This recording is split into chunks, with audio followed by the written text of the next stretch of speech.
Tonight on TVTV, Thunderbirds are a go in the world of cult TV.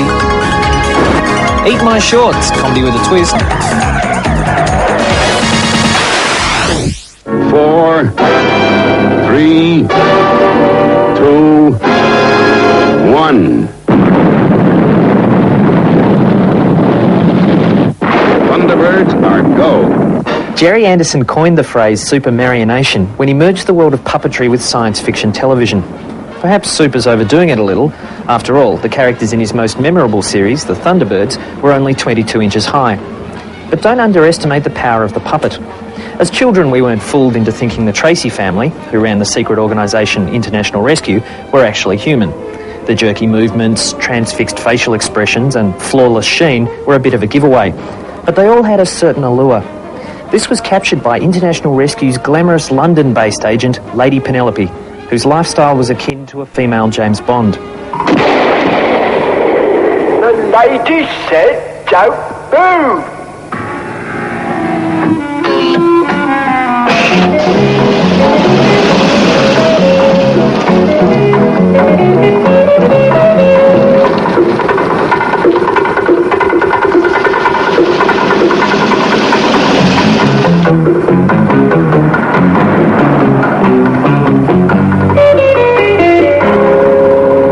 Where to, milady? To the yacht, Parker. Anderson's retro-futuristic style became so immensely popular that it spawned a huge merchandising industry. Few toy collections would be without a model of a Thunderbird's rescue craft. Got myself a crying, talking, sleeping, walking, living doll. Got to do my best to please her just 'cause she's a living doll. Well, Gerry Anderson was the man who really revolutionised children's programming in Britain and eventually around the world, because he turned puppetry into an exquisite special effects art form. Before that, people think of the old string puppets or glove puppets or something, but Gerry Anderson created Supermarionation, which, as I say, really revolutionised special effects.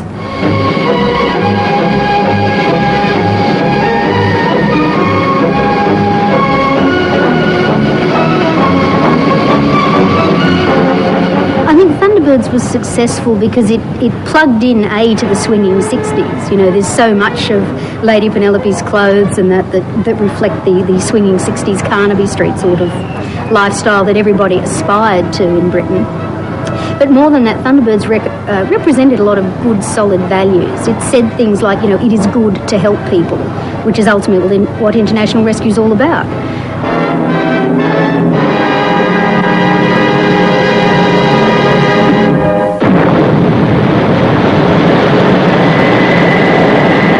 Actually, I was myself less interested in Lady Penelope than in Scott Tracy. When I was about 10, I thought he was really hunky.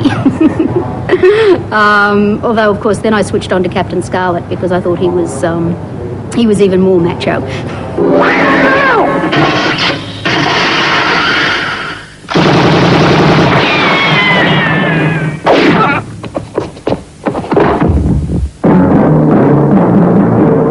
Leading the fight, one man fate has made indestructible. His name, Captain Scarlet. Gerry Anderson was one of the first people to get the idea of a marketing or merchandising campaign associated with the programs in order to, keep encouraging the audience to keep coming back.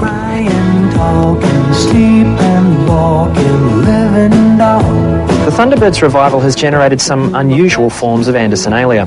Thunderbirds underpants and pickled onions, and the Lady Penelope tea set, to name but a few. Dennis Nicholson began as your regular collector and has ended up compiling the Gerry Anderson Memorabilia Guide. The guide probably started absolutely, totally unintentionally as I started collecting items from wherever, from friends, from different collectors. I suddenly found I had a whole lot of information dealing with all these different Anderson toys, and I thought, well, why don't I compile it together and put it into one volume, which I did. Good. Very good, boys. I just wanted to make sure you were all up to scratch. With Scott bringing two such admirers as Tony and Bob here, we really got to be on our toes. Thunderbird ETA, 2 minutes, Mr. Tracy. Thank you, Brains. Now, I want you fellas to give these boys a real warm welcome. Is that clear? Yes, Father. All avid collectors of Andersonalia much prefer his earlier work. That's what they grew up on, that's what they loved, that's what they remember as kids. His later work is good. He's obviously got to go to the mainstream. He has to make money like everyone else, so he has to produce successful television programming.